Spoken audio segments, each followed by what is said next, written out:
Assalamu alaikum wa rahmatullahi wa barakatuh. Ndugu zangu, mi sina mengi leo ya kuzungumza kwa sababu leo ni sikukuu na ni muhimu sana basi kila mmoja wetu akitoka hapa akachinje kwa yule aliyojaliwa na Allah. Kwa hiyo nikiendelea kuchukua muda mwingi nitachukua kama dakika 3-4 tu. La kwanza ni kujitambulisha mwenyewe.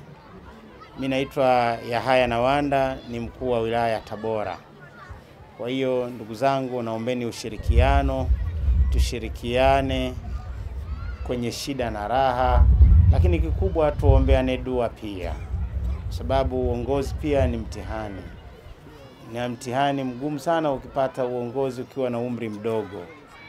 Kwa hiyo inahitajika sana dua, lakini pia Mwenyezi Mungu aendelee kutuongoza katika imani iliyo ya juu zaidi. Jambo langu la pili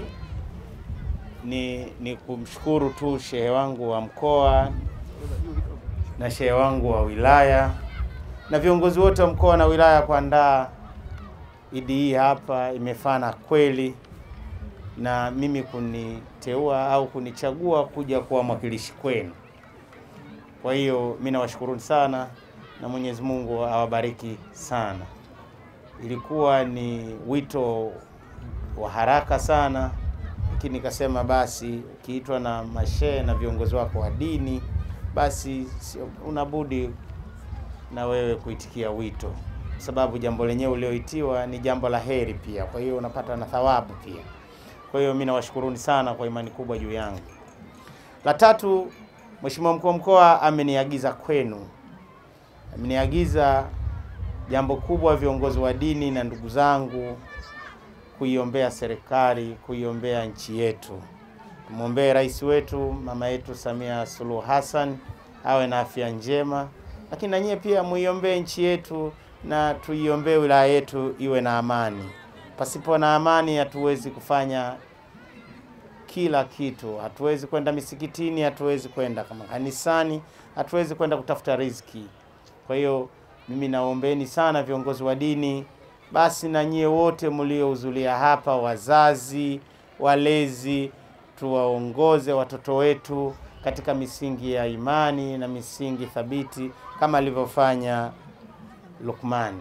Alikuwa anawaambia watoto wake basi wafuate misingi ambayo iko mizuri.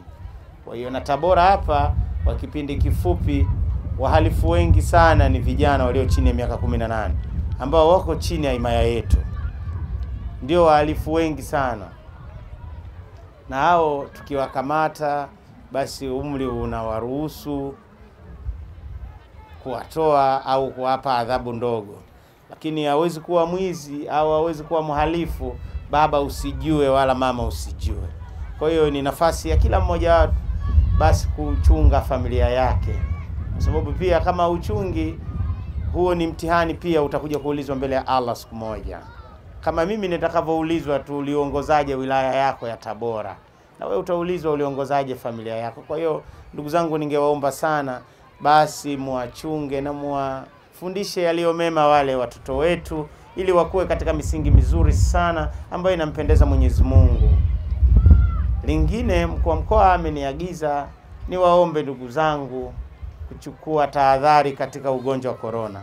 Tabora ugonjwa wa corona upo, wala msidanganyike, na watu wengi wapo hospitali na wengine wanafariki. Kwa hiyo jamani, ninawaombeni sana sana sana sana, tuchukue tahadhari kubwa sana. Ugonjwa wa corona umekuwa ni ugonjwa wa kidunia. Usiseme Tabora ni kisiwa, hapana. Tabora sio kisiwa kusema hatuna ugonjwa wa corona. Kwa hiyo niwaombeni ndugu zangu kwa kila mmoja wetu, na hata hivyo kila mmoja ameshawahi kuguswa na hili swala la corona.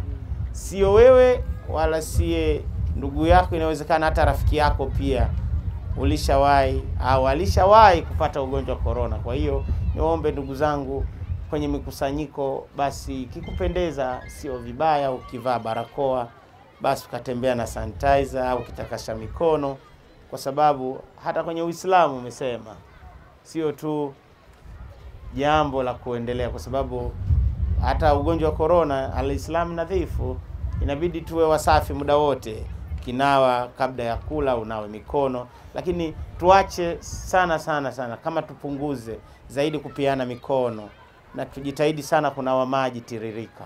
Na uombeni sana ndugu zangu, tunaendelea kumwomba Mwenyezi Mungu atuepushe na ugonjwa, lakini na sisi wenyewe tuchukue tahadhari. Pasipo na tahadhari, kwa sababu Mwenyezi Mungu ametupa maarifa. Kwa hiyo maarifa yatatusaidia sisi kujikinga, lakini pia tukiendelea kumwomba Mwenyezi Mungu.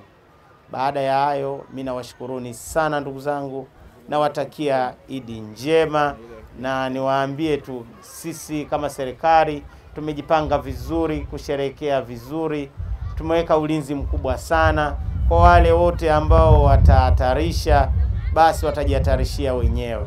Lakini niombe tu la mwisho, lakini sio la mwisho kwa maudhui, hapana. Mkienda kunywa munywe kiasi, kula pia mule kiasi, msizidishe sana na msisherekee sana. Leo ni siku ya kufanya ibada. Kwa hiyo na la mwisho kabisa, kwa wale waliojaliwa kuchinja, basi sio mbaya na sio dhambi, usile mwenyewe, mgawie na ndugu yako yule asio na uwezo, na yeye aweze kusherekea sikukuu. Wa hadha, salamu alaikum wa rahmatullahi wa barakatuh.